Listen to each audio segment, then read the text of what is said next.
News Alert. FBI Director Kash Patel just announcing moments ago that 2 National Guard members were shot in Washington, D.C., and they're both in critical condition. It happened about a mile from the White House. The FBI director saying that this is being treated as an assault on an officer. The suspect is in custody. Let's go right to Mark Meredith. Oh, okay. We're waiting for Mark, so we're going. Yeah, I'll probably be there in a second. He's been, scrambling all day. Okay. But it looks like there's one gunman coming around the corner. It seems as though they knew seeming so he knows exactly what he was doing, Jessica. Absolutely. We have Mark now, so Mark, when you're ready.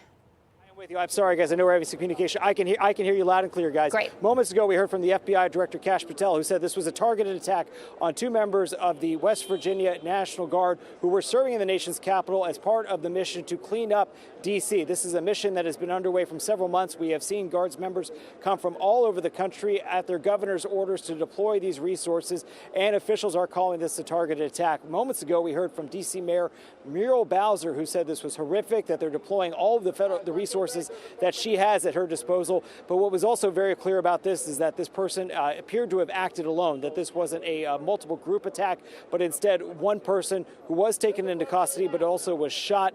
No indication yet what the weapon was that was being used in this attack. But there's also been a lot of confusion, Jessica, about the condition of these 2 National Guards members. If you've been watching Fox all afternoon like the other media outlets, we reported the news of the governor of West Virginia, Patrick Morrisey, who had said that those Guard members have died. He then retracted that statement on social media, saying he too was getting conflicting information. In a breaking news story, of course, that's to be expected here. But we also noticed in the news conference from moments ago that they did not address specifically the conditions of those 2 service members, but also to mention that the suspect was taken. President Trump has been very active on social media talking about this attack. I was just reading one of his most recent posts in which he said, and this is where I do it in real time for you here, he basically put up and said, that this was a horrific attack, that this animal would be brought to justice, and that he would make sure that the full resources of the federal government would ensure that justice is served. We're also hearing, Jessica, from the entire congressional delegations from all over the country.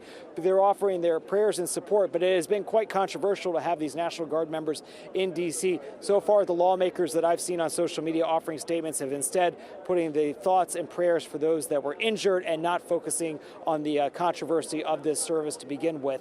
We are also waiting to see if we'll get any update from the D.C. hospitals about the conditions. We've been trying to piece together where these service members were taken. The shooting happened just about 2 blocks away from where I'm standing, about 2:45 this afternoon. It was the Farragut West Metro stop. That is a station that has 3 different train lines. Normally, on a weekday, you can imagine right near the White House, it would be packed. But because it's a holiday, foot traffic was not nearly as crowded.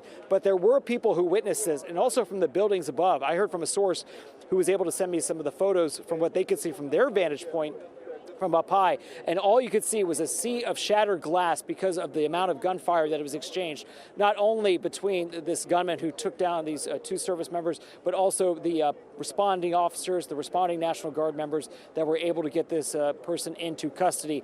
In terms of motive, we do not know yet, except again that they're calling this targeted. They are making it indicative that this was not something that was completely random, but we don't have that motive yet or an idea of what necessarily all the charges that person will eventually face if and when they get out of the hospital. Jessica?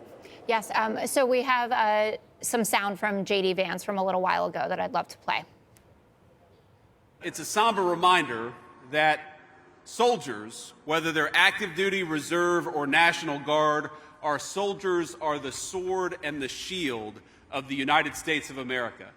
And as a person who goes into work every single day in that building and knows that there are a lot of people who wear the uniform of the United States Army, let me just say very personally, thank them for what they're doing. We're grateful to them, and we're praying that they're going to be safe and they're going to spend Thanksgiving with their families. God bless them.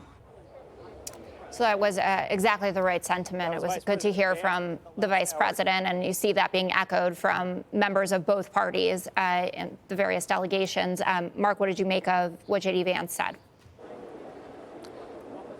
Absolutely. The vice president taking time as he was actually on the ground at Fort Campbell, Kentucky, to thank service members for what they're doing, taking the chance to pay his respects and thanks to those service members that are out there. And Jessica, I think the other caveat to all this is that this is not going to deter the Trump administration, they say, from from continuing this mission of trying to clean up and send a message that the nation's capital will be protected.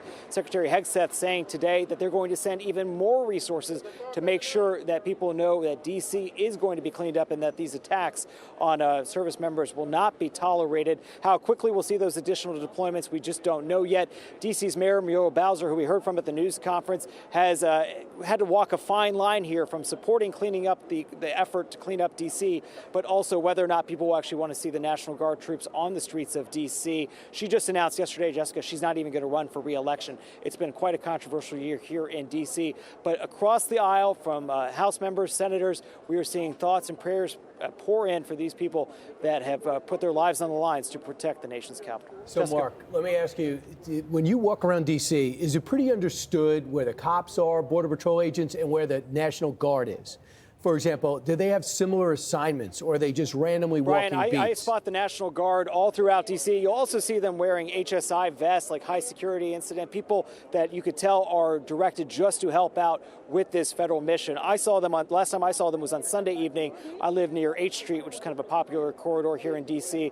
Around 5 o'clock, I saw 3 of them walking. I even thanked them for their service because there's been all these questions about how long this will go on for. They're away from their families on a holiday weekend. But you do, if you are in a high traffic area of D.C., H Street, metro stations, Union Station, which is our big train station here, you will see them. Right when the deployments happened, we saw a number of protests. We saw a very small amount of people that would say they were going to bang pots and pans and say, we don't want you here. I haven't seen that lately. Instead, D.C. residents, and again, I am one of them, have come to terms to accept that these people are here to do a job to protect the rest of us. And obviously, these people are not going to be going away anytime soon. Whether we see additional changes to their security posture, do we see, Brian, people with more weapons? We don't know yet, but they're going to see a surge of additional troops coming from, I imagine, not just West Virginia, but all across the country. Brian. I guess, 500 more. Yep. Mark, thank you so much. Appreciate it. You bet. So we want to take this around the table. A truly heartbreaking day, and hopeful that the 2 National Guard members who are in critical condition are going to make it through. We have Thanksgiving tomorrow really puts all of this in perspective. They're supposed to be at home with their families. Guy, D.C. is home for you too. You were there just this morning on your way to come up here to join us. What are your thoughts? Well, it's heartbreaking, that's right, but it's also sickening that this would happen. And it would be sickening any day of the year, but especially right before such a family-centric holiday. It's just so senseless. And when the initial reports came out, and it's always important to be careful and not get over your skis. We still have a lot of questions here that need to be answered, but it felt like 2 different guardsmen getting shot made the likelihood of this being random very low. And then getting the confirmation in that press conference, this was a targeted attack. That is outrageous. It is infuriating. And there will be a discussion in this country about the policy to have the National Guard deployed in D.C. There are questions that could be legitimate about whether this is sustainable in the long term. I will tell you, living there, working there much of the time, it is indisputable that violent crime is down dramatically because of their presence. Just like Mark Meredith just said, I go out of my way to thank these men and women when I see them out, just because they've been put in this position and they've gotten a lot of hostility from some local activists and some politicians. So I want to thank them for their service. And to have something like this happen on a day like this or any day, it just makes my blood boil and my heart sink. And we, of course, join in those prayers for the well-being of these 2 guardsmen who reportedly at this hour are fighting for their lives. Yeah, we have some sound. I want to play Secretary of War Pete Hegseth talking about extra troops that are going to be dispatched to D.C. President Trump has asked me, and I will ask the Secretary of the Army to the National Guard, to add 500 additional troops, National Guardsmen, to Washington, D.C. This will only stiffen our resolve to ensure that we make Washington, D.C. safe and beautiful. The drop in crime has been historic. The increase in safety and security has been historic. But if criminals want to conduct things like this, violence against America's best, we will never back down. So we have that response from the Secretary of War, Brian. We also have President Trump weighing in saying this animal is going to be brought to justice. rapidly developing story, but what are your thoughts right now? Well, number one, out of the Border Patrol they could target, out of the cops they could target, out of ICE they could target. They targeted the most well-armored law enforcement officials you can, and that is the National Guard. So I've never seen a National Guard person without a vest on.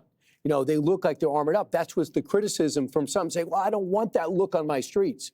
I mean, we don't know what happened, but if these guardsmen are able to survive, maybe it's because they were wearing those vests and were armored up. The other thing is, as this guy comes around the corner by all descriptions, he was looking for the National Guard. My point to Mark was, did you know, is there a certain area in which they patrol, you might know, Guy, where if a gunman said, I want to go after the National Guard, this is the time to do it. Metro. Because, yeah, the Metro. So you know where the National Guard is and where they're not. So he comes around a corner to shoot 2 National Guardsmen, and there was enough around to quickly neutralize that person if some of the video that we just saw is correct. But overall, I just asked the Brain Room and just about what has happened over the last 4 months since in major cities, the National Guard has been put into play along with the Border Patrol and ICE. And there's an increase in assaults on these agents up 1,115%. And you have these politicians saying they're the bad guys. And National Guard doesn't belong here. So anyone on the edge, anyone unbalanced, anyone who feels as though they are getting hurt by this, by having security, I know it's mind-boggling, this is the time to act. On some weird, twisted level, this guy probably feels like he's a hero. Yeah. Hopefully we'll find out more about what the exact motive was. We do know that it was targeted, obviously, and Brian brings up the kind of political debate that's been going on around dispatching the National Guard to American cities. The DC case is different, though, because Donald Trump is actually in charge of DC versus a Chicago or a Los Angeles. But Lisa, how do you see the political debate at this moment, and where do you think it goes from here? Because I would imagine at just the time when we need the temperature to come down, it's about to get a lot hotter in here. Yeah, I mean, I think we're all sick to our stomachs right now. Right before Thanksgiving, I pray for these guardsmen that they survive. I pray for their families right now, who are probably hoping to, maybe see them tomorrow for Thanksgiving. And now they're fighting for their lives. I mean, look, the whole reason President Trump federalized the DC police and deployed the National Guard was because we saw a series of high-profile crime incidents in Washington, D.C. 2 Israeli embassy staffers executed in cold blood. You had a congressional intern murdered. You had a Democrat member of Congress, an armed carjacking that happened to him. Senator Rand Paul had a staffer who was stabbed. So that's why President Trump ended up federalizing the D.C. police and also deploying the National Guard. But it's also soft on crime policies that have been led by Democrats in places like Washington, D.C. And I'm sorry, but I'm angry because I'm tired of those enforcing law enforcement having targets on their backs. And you can go back to Ferguson in 2014 with the whole hands up, don't shoot lie with Michael Brown that, by the way, President Obama helped push, that sort of appended our criminal justice system that turned criminals into victims, victims into criminals. And then that same playbook got extended to ICE agents and Border Patrol as well. They were called the Gestapo. And then now some of these officers and agents have bounties on their heads, Secretary Noem has told us, to be kidnapped or to be murdered as well. We saw attacks and attempted assassination in Dallas. And I'm sad because we're being told now that this was a targeted attack against the National Guardsmen. So now is that same narrative being applied to our National Guardsmen as well? So I'm sorry, it's disgusting. We do need to tone down the temperature, but we also need to be honest, and we need to stop, or those on the left need to stop putting a target on the people who put on a uniform or put on a badge to protect our nation and our communities. Jimmy? At the risk of oversimplifying this, and I'm kind of embarrassed to have to say it, if you don't agree with what a president's doing, you're not supposed to shoot, you're supposed to vote. Okay, that's what this is all about. There's been this slandering of men and women in uniform. We're a week removed from Alyssa Slotkin saying, these guys might get nervous out there and start shooting at civilians. And the idea that they've been portrayed as Gestapo and everything in between, again, I don't want to have that nasty conversation, but you can't avoid the fact that these guys got shot in the same week that we were just told they might be condemning sedition, and there's been all kinds of terrible things going on. So my frustration is everybody telling you they're trying to protect this democracy has kind of upended the will of a president that people voted for this. The troops are breaking recruitment numbers right now because people support this agenda. The people who don't have slandered the people in uniform, they're getting shot. The whole thing just disgusts me. Hey, Sean Hannity here. Hey, click here to subscribe to Fox News YouTube page and catch our hottest interviews and most compelling analysis. You will not get it anywhere else.